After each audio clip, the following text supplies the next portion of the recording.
This is Nick. This is Jack. It's Friday, April 19th, and today's Bitcoin pod is the best one yet. The top 3 pop business news stories you need to know today. Today's pod isn't your typical pod. Today's pod is on the blockchain. Today's pod is a Bitcoin pod because it's the most important day for Bitcoin in 4 years. Today, tomorrow, like maybe right now. Honestly, we don't know when it's happening, but Bitcoin will go through the halvening. The halvening. The halvening. And we'll tell you what that is. Plus, we whipped up 3 stories from the past 4 years on the potential, the promise, and the pitfalls of Bitcoin. So if you have a buddy who wants to understand Bitcoin better, send them this episode. Besties, this is the BitPod. And Jack, what's our first story? For our first story, we're going back to October 2022, when we looked at how Bitcoin can be used as cash money. This was Bitcoin's mainstream moment. Venmo let you send your buddy some Bitcoin. Our second story is from March of 2022, when we looked at how Bitcoin can be used as a borderless international currency. This was Bitcoin's empathy moment. Ukraine used Bitcoin to defend itself from Russia. And our third and final story is from February of this year,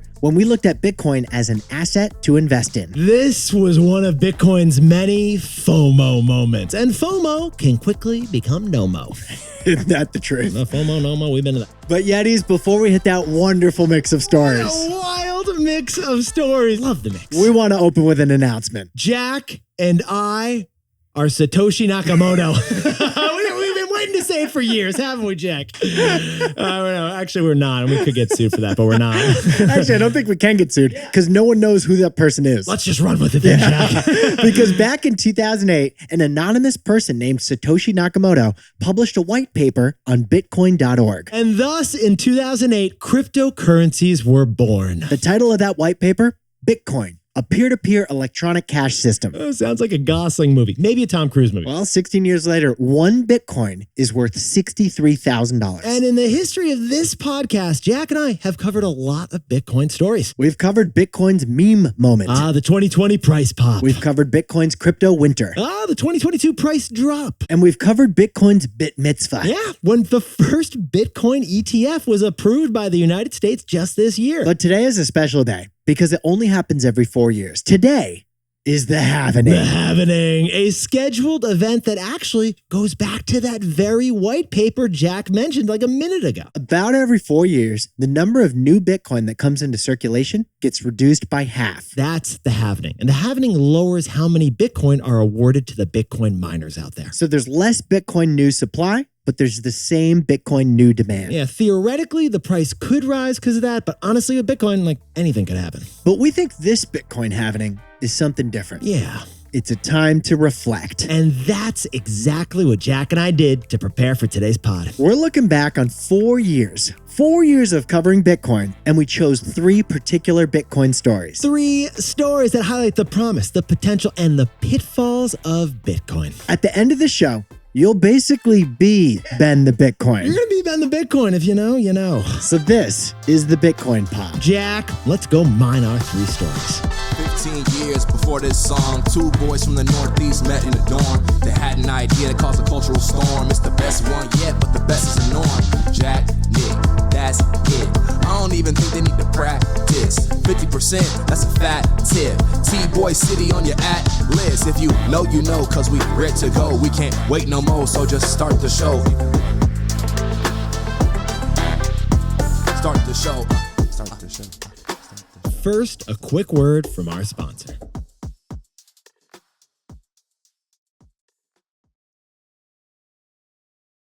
For our first story, let's go back to 4 years ago when Bitcoin was at $13,000. Yeah, PayPal let people buy, sell, and pay people on Venmo with Bitcoin. Our first story shows use case number 1 for Bitcoin as cash money. For our third and final story, PayPal is going to start letting users buy and sell and get this, pay in cryptocurrencies on Venmo. Separate but definitely related story. Bitcoin's having its biggest week of 2020. Jack, brings us back to like a few years ago. Remember you'd be like walking around the office and getting completely unsolicited advice from everybody on buying Bitcoin? Late 2017, it was insane. My brother's like, Jack, a guy at work made $10,000 on Bitcoin in a week. Should I buy, Jack? And I'm like, you'd hear a noise on like 18th Street and it was someone who was like, I'm leaving, I'm quitting, I bought 6 of them. Yeah, Bitcoin was insane back then. And it feels kind of like 2017 crypto land all over again. Yeah, first funny thing, Jack, and I noticed this week, the Bahamas just launched its first ever national digital currency. Good for them. It's actually been called the Bahamian Sand Dollar. Great name. Sounds like a good Halloween costume, by the way. But yesterday, the other big thing we noticed, Bitcoin just passed $13,000 for the first time in 3 years. What's driving the news, we think, is that PayPal will let users buy, sell, hold, and pay in cryptocurrency soon. Even though Bitcoin hasn't really done much in the last year, this is a mainstream moment, we're thinking, for Bitcoin because 350 million PayPal users worldwide are actively using PayPal. The population of the United States is soon going to have access to crypto super easy because of PayPal. So snackers, here's how this goes down. You can go to like paypal.com right now and join a wait list. And pretty soon, they said, before the end of the year, you'll be able to access this service. Tacos at Tacombe and Nolita? Pay with Bitcoin. You're doing a shopping binge over at Bloomingdale's? You could end up paying with Bitcoin. You're up in Seattle and it starts raining and got no raincoat? Pay for your raincoat at REI with Bitcoin. By next year, they're going to have 26 million stores you'll be able to pay for Bitcoin at. So with any Bitcoin paying situation, you got to talk about the logistics. I know what you're thinking, Jack, because it's never as pretty as it sounds. So if I got Bitcoin and I'm soaked and I need that raincoat, I can pay REI my Bitcoin, but REI is going to get dollars because PayPal is going to handle the conversion from Bitcoin to dollar. Jack, I think you're going to look fantastic in that raincoat. Second of all, I want to point out it's going to cost you a little bit more than just that final price. PayPal isn't UNICEF, so they're going to charge for this. In fact, for any transaction under $100 worth of Bitcoin, you'll pay a 2.3% fee. Just like with everything with Bitcoin, it's a little bit more complicated once you get into the actual Bitcoin. But the calendar day everyone circled is when Bitcoin is coming to Venmo in early 2021. That's the real mainstream moment, because then you can have brunch with Becky, send her 1/1000th of a Bitcoin for that shakshuka, or as my friend Jack likes to call it, Middle Eastern huevos rancheros. I'm a big fan. I'd never seen it until Nick ordered it in New York City that one day. It's a wonderful thing, although you burn yourself. Inevitably, you burn yourself. So, Jack, what's the takeaway for our buddies over at PayPal and Bitcoin? Crypto needs a chaperone, a trustworthy person who can get everyone to chill out a little bit. Right now, snackers, Bitcoin has basically just been a speculative investment. It is mostly bought by investors, hoping that it jumps in value so that they can sell it for a return. But it could also completely fall, and a lot of people have been really badly burned on cryptocurrencies. Crypto is big on the crypto right now. Yes. Not so much on the currency part of cryptocurrency. Perfectly put, Jack, because Bitcoin hasn't become a true currency for paying for things, basically because of three barriers. The three barriers are trust, acceptance, and volatility. But PayPal is the biggest name yet who could fix two, maybe even three of those key things. First, the trust factor. PayPal's a big company. It's legit. And Venmo is a trusted payment app. And second, since PayPal handles crypto dollar conversions all the time, lots of retailers would be more comfortable accepting it. And third, maybe third, with wider adoption and use thanks to PayPal, maybe Bitcoin's price fluctuations will chill out a little bit. And that would mean PayPal has truly become Bitcoin's chaperone. For our second story, let's go back to March of 2022. It was just 1 week after Putin sent Russian troops to invade Ukraine. And one way that Ukraine defended itself, they raised money from international donors through Bitcoin. Our second story shows Bitcoin's use case number 2, Bitcoin as a borderless international currency. Remember when Bitcoin fell as Russia invaded Ukraine? Yep. Well, Bitcoin's price just jumped 25% since then. Because crypto is having a global empathy moment. Bitcoin is having an empathy moment. Jack, can you whip up the theme of the week for us over there, besides like the absolute courageousness of Ukrainian resistance? Yes, it's sanctions from the United States and its allies, which have weaponized finance against Russia. Which leads to the question, snackers, how is finance affecting Ukraine? Ukraine doesn't need financial weapons. No, they don't. They need to finance some weapons. Exactly. Ukraine doesn't need weaponized finance. They just need to finance their weapons. So Ukraine did what governments do in these moments. Exactly. They issued war bonds. The classic traditional way a country raises money during times of war. Ukraine's government sold IOUs to patriotic investors. Right. Just like we did, Jack, in World War II. The U.S. did the same thing. So Ukraine was able to get $270 million in new funding through the issuance of war bonds this week. Now, that was kind of expected, but then there was a surprise because Ukraine also tried one untraditional method of raising money. crypto. Exactly. Ukraine went for crypto. Jack, I don't remember the chapter on Ethereum in Sun Tzu's Art of War. That's why Ukraine's heroic defense against Russian invaders has led to Bitcoin's empathy moment. Now, Snackers, here's what Jack and I found fascinating about this story. The crypto community, they couldn't have scripted this any better. Bitcoin's empathy moment began with a tweet. It began with a tweet. Only thing better would be if it began on Reddit. Ukraine's official verified Twitter account tweeted last week the address to their crypto wallet and asked the world to send donations to help them resist Russia. This is like you basically putting out publicly your Venmo username and then saying, I'll accept cash from anyone. Except it wasn't me. No. It was Ukraine. Exactly. Who, like, the whole world wants to help right now. And Ukraine's not just accepting Bitcoin and Ethereum, they're even accepting meme coins like Dogecoin to fund their troops. 35,000 individual contributors have donated over $35 million through this tweet with crypto. We repeat, Ukraine's government raised $35 million worth of crypto in just a few days. Unprecedented. And it's an empathy moment for Bitcoin because fast, easy support for Ukraine was made possible to anyone in the world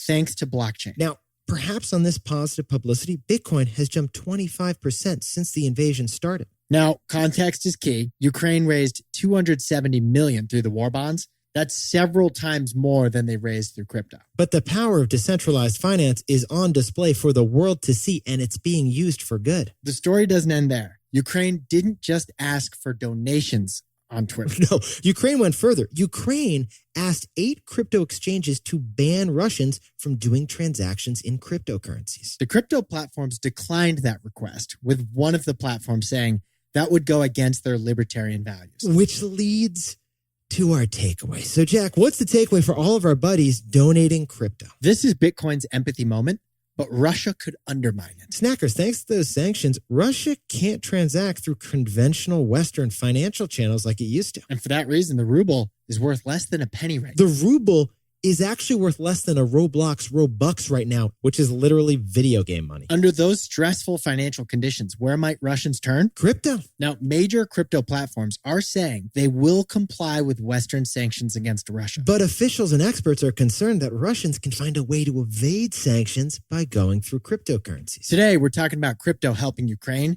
Tomorrow, we could be talking about it helping Putin. Ukraine is Bitcoin's empathy moment, but Russia could undermine it. Now, a quick word from our sponsor. For our third story, let's go back to just a couple months ago when Bitcoin passed $60,000 for the first time in 2.5 years. And why was Bitcoin going up? Well, the new Bitcoin ETF and a little bit of FOMO. Actually, maybe a lot of FOMO. We actually called this the FOMO rally, didn't we, Jack? Our third story shows Bitcoin's use case number 3, Bitcoin as an investable asset. Bitcoin mania has returned. Bitcoin just passed $60,000. It is within striking distance of its all-time high. We're not just in a Bitcoin rally. We're specifically in a FOMO stage of that rally. Now, Jack, you're staying in my apartment right now, but I gotta say, we got another guest with us. Welcome back to Ben the Bitcoin. Bitcoin rose for a 5th straight day yesterday.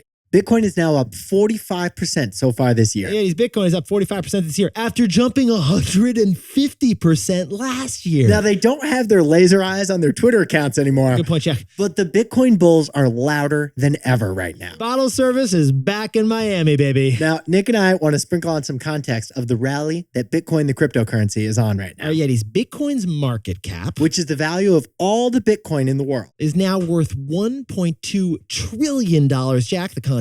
That means Bitcoin is worth the same as Meta, the publicly traded stock. Yetis, as of this recording right here, Bitcoin's price just hit $62,000. That is not far from the $69,000 record set in November of 2021. Now, Yetis, we know what you're thinking because we were thinking it too. Why is Bitcoin out of nowhere suddenly surging this week? There's 2 theories. Yeah, there are 2 theories why. The first theory is the Bitcoin ETF. In January, the SEC allowed Bitcoin to be packaged into an exchange-traded fund, which makes it just as easy to buy and sell in the stock market as a stock. Yeah, Jack and I covered it on this pod. We called it Bitcoin's Bit Mitzvah. And now that it's easier to access Bitcoin investments for the masses, That could be why Bitcoin is rallying. But here's the thing, besties. We've known about this Bitcoin ETF for a while. It's been approved for a while. So that's not a new reason Bitcoin should rally. Which brings us to the other theory for why Bitcoin is rallying.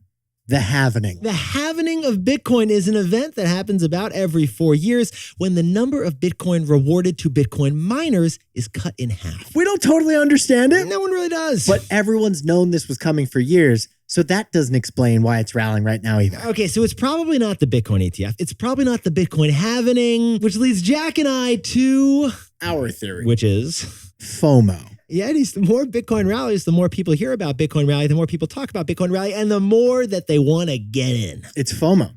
Your buddy is bragging in a text chain about how much money he's made on Bitcoin in the past 3 months. Yeah. That makes everyone in the text chain want to buy Bitcoin. And they probably did this week. Harry's having a pastrami sandwich with Sally and saying, hey, I'll have what she's having. Everyone wants in on the Bitcoin billionaire. I heard Rachel just bought in. True story. So, Jack, what's the takeaway for our buddies over at Bitcoin? FOMO can quickly become NOMO. Yeah, Jack and I have seen a lot of FOMO rallies before. We've seen them going back to our Wall Street days a decade ago, and this tends to be the last stage of a rally. FOMO rallies are when there's no fundamental reason the thing is going up in price.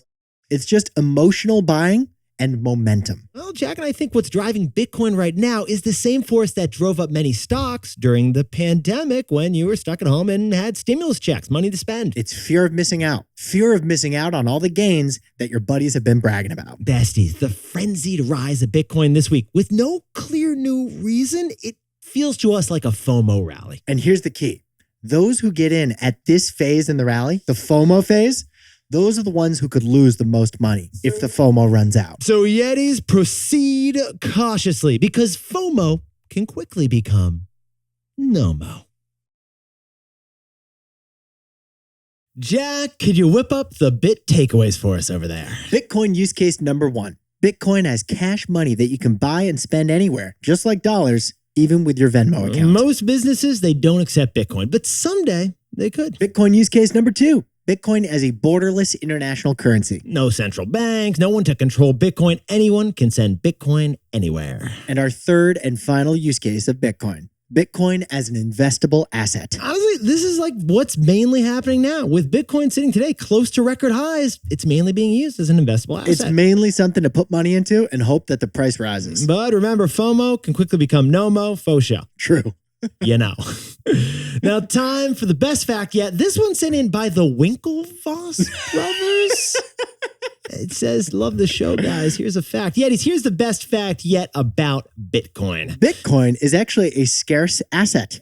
The creator of Bitcoin built it so that only 21 million tokens could ever be mined. Which is different from other crypto like Dogecoin, which could be produced in just unlimited amounts. Its scarcity is one reason that Bitcoin is perceived as more valuable than other crypto. But get this, an estimated 3.6 million Bitcoin are lost forever. That's right. Nearly 20% of the world's Bitcoin are considered lost because the owner lost their password. You spill some pizza grease on a thing and boom, you're never getting your Bitcoin back, man. Yeah, your Bitcoin sits in a crypto wallet and you want to hang on to that password. Jack, I wrote our wallet password in paper, hand and pen, and then I addressed it to Ben the Bitcoin, and it's sitting somewhere in our house. You're going to want to get a 1-password account, maybe even a 2-password account. Be careful with the pizza grease, Yetis. Yetis, you looked fantastic for our Bitcoin pod. Let us know what you think. We'd love to hear your thoughts on today's episode, the stories we whipped up, the takeaways over at T-Boy Pod on Instagram. Also, what do you think of these best of episodes where we go deep on one theme by finding our best 3 stories about that theme? Basically, Jack and I jump in T-Boy style to the show from the last few years. We love doing it. We have a blast doing it. It's a time to reflect and remember, wow, all that stuff happened. Let us know what you think in the Q&A on Spotify. Or at T-Boy Pod on Instagram. HYHTBOY. And before we go, a congratulations to Yetis Pat Cavino and Allison Lanchi from San Francisco, who just got engaged with a gorgeous setting over in Tahoe. Lake Tahoe, where Alex and I had our honeymoon. We saw the pics. They were incredible. Congratulations. Congratulations and happy anniversary to Julie and John Rich in Winter Haven, Florida. This is a reminder not to forget. Anisha and Harbor in Orlando, Florida just dropped a new dance song. Sounds fantastic. And happy birthday to Armand Arcund in Huntington, New York. Oysters for your boysters. And Zachary Zuzak is turning 30 years old. Happy birthday in Chesapeake, Virginia. Happy birthday to Shruti Karthik in Sandy, Utah. And happy birthday to Josh Simpson and Warner Robbins down in Georgia celebrating with their puppy Cheddar. And happy birthday to Juliana Paula in Plymouth, Minnesota, the superwoman, the supermother, and the superwife. And Ahil Baklani, happy birthday doing logistics over in Chicago, Illinois. Happy birthday to Ziggy Iman, who's turning 33 in San Francisco. Get this. His mom is making the trip all the way from Cairo. Not too shabby. And John Boudreau from Boston, Massachusetts is celebrating a birthday by going some candlepin bowling. And Barika Perez in Harvey, Louisiana has a secret milestone birthday. We won't ask, but we'll celebrate that win. We assume it's 100. And Blake Sinyard over in France has got big cat girl energy, just putting it out there. Big cat girl energy. And happy birthday to Rachel Sylvan in Silver Spring, Maryland, who's celebrating with her multi-generation family of Yetis. And a happy birthday to Satoshi, because honestly, it could be your birthday. We don't know. Unless it's us. And to anyone else who's celebrating today, make it a T-Boy. Celebrate the wins. This is Jack. Nick and I both own a Bitcoin. A Bitcoin named Ben.